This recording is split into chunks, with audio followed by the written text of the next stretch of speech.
So what is up guys, my name is Enrique Musi Jr. from University of Mindanao, a student taking the course of Bachelor of Science in Criminology. So today I'm going to explain to you what is post-mortem changes that happen in our human body.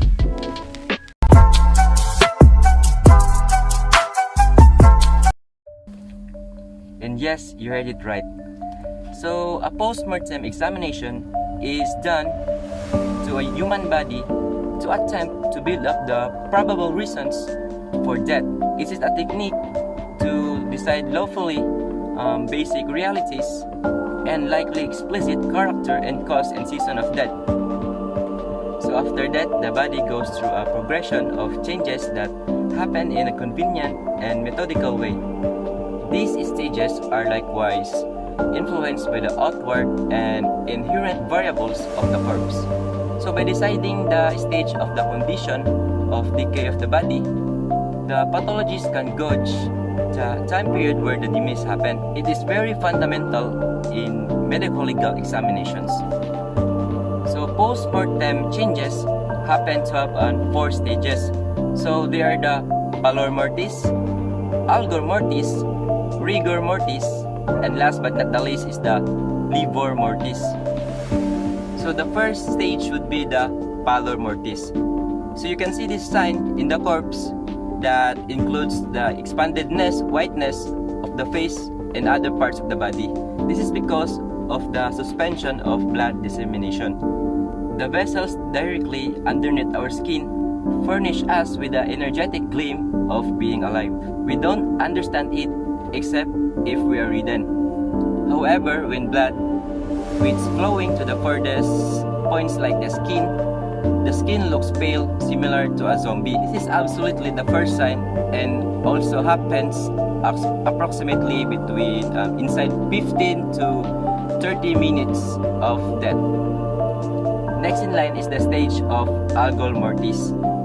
People are warm-blooded organic entities, which implies that we keep a consistent inside temperature, paying little mind to the external climate. Be that as it may, not long after death, the brain cell starts to pass on the heart, which siphoning the blood. So without the cerebrum and the blood dispersing heat, the cadaver in the end begins to coordinate with the external temperature.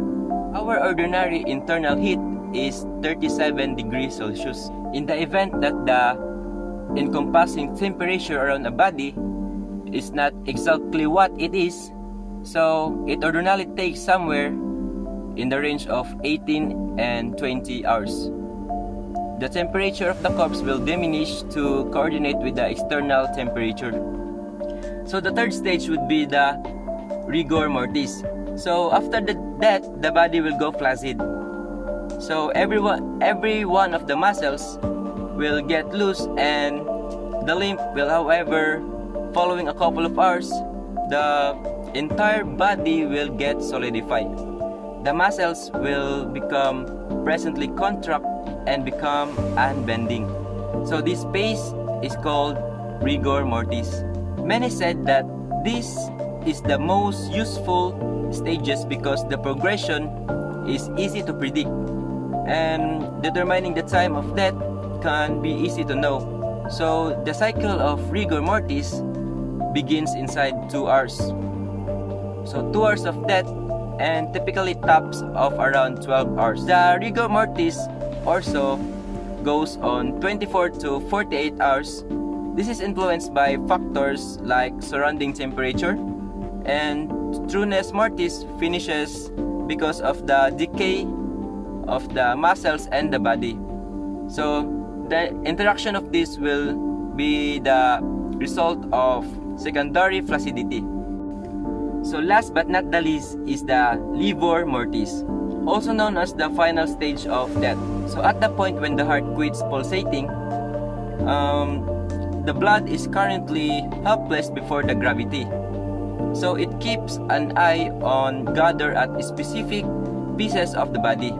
Contingent upon the situation of the body, these parts would fluctuate. For example, if the individual was level on their back when they kicked the bucket, So the blood would gather in the parts that are contracting the ground. So in the event that the individual was hanging, it would gather in their fingertips, toes, and ear cartilage. So this rage begins with the skin where the blood has settled, building up a radiant red tone. The following couple of hours, the shading will change from red to somewhat blue or purple, and this can take to 6 to 8 hours. So that is all, guys. Thank you for watching. Thank you for watching up to the end. So I hope that your time were not wasted and learned something new today.